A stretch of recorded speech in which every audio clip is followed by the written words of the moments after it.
The foul line, but Paul George continues to struggle, has not made a shot yet today. That was Porzingis missing on the other end for the Mavericks, who have a 3-point lead, a minute into the second quarter here in game one.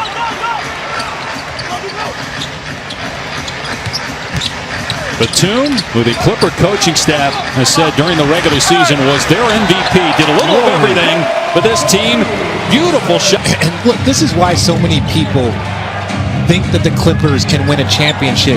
Zubac, who's played great already in this game and had a great year, and you come off your bench with Serge Ibaka. That's depth that not a lot of teams in this league have.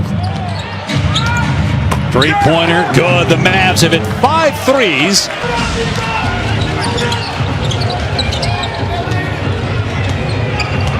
Paul George 0 for 4 from the floor, gets through the lane. Beautiful job splitting the defenders for his first bucket. George is 1 for 5. Get him the ball. Let everybody settle down. Get your big fella going. That's some of the... Yeah, I was with it. Yep. All right. Yep. So Porzingis going to the line for the first time. RJ, how important is Porzingis to the Mavericks here if they have any chance of winning the series? Well, he is everything. You know, look, he's called the unicorn for not just what he brings on the offensive side, but also the defensive side. People talk about starring in your role. From 3. During the season, he was second in the NBA. Here's Leonard spinning, working on Melly.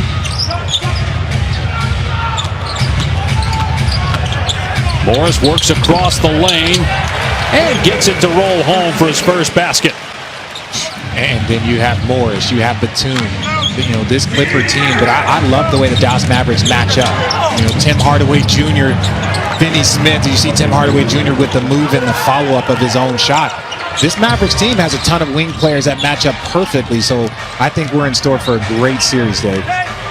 Game 2 on Tuesday, then the series shifts to Dallas for Game 3 Friday night on ESPN. Leonard greeted by a triple team that leaves Batum wide open, but he can't hit. Long rebound, and it's tracked down by Melly. Dallas looking to run here. As Brunson coughs it up. Batum from Leonard. Got stripped, but he got it back. Now Rondo left, wide open. And he drills the 3 to tie the game. Made the right decision. You want to stunt at Rondo. Group this year, RJ.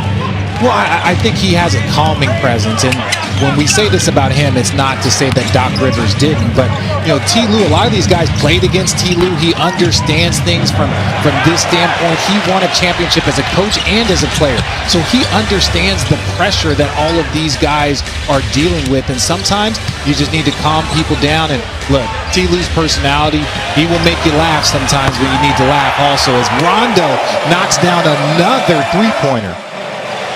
So that's back-to-back threes, and the Clippers have their first lead of the game. They trailed by 12 in the first quarter. Is it too early to talk about playoff Rondo? Never too early.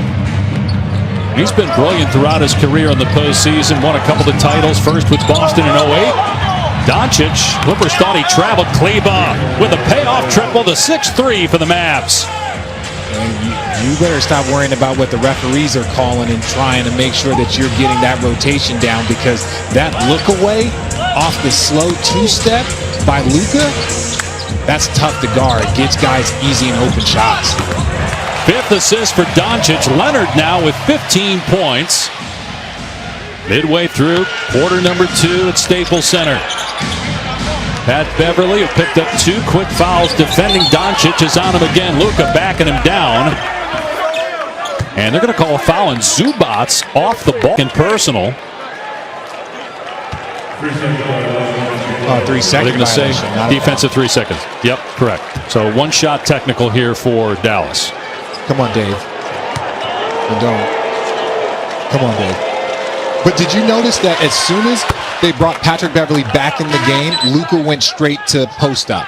He went straight to post up. He's either going to force you to come double team, where he's going to pick you apart, you know, like the LeBrons, like the Jokic's. He's going to pick you apart if you come double team. And if you don't come double team, then he's got the size advantage over Patrick Beverly. And you see right here, they're already putting Kawhi Leonard back on him to start this possession.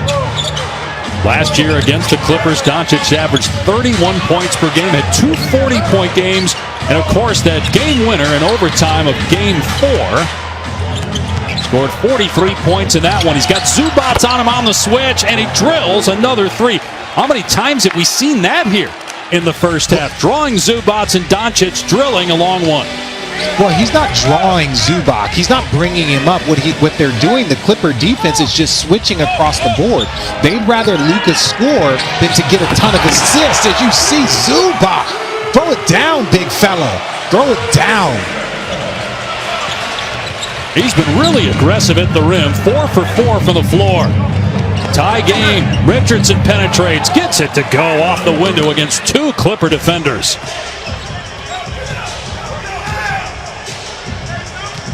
Richardson with 6 points off the bench. He was acquired in a trade with Philadelphia for Seth Curry in the offseason. George penetrating, draws the foul. He'll go to the line where he's 3 for 3. Just has 1 field goal in 7 tries. Yeah, and I'm going to keep preaching. The more Paul George gets downhill, if you can get an 8 for 8 from the free throw line, even if you're having an off first half, your numbers are going to be okay. You're still having an impact on the game. So I love his approach, even though he's not shooting the ball well. Yeah, it's about that time. Time for me, you, and 16 teams to rock out. This is hunger. This is hype.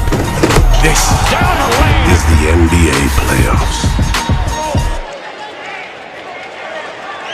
Dave Pasch, Richard Jefferson calling this game remotely. George Sedano on site at Staples Center. Tie game, 4.5 to go.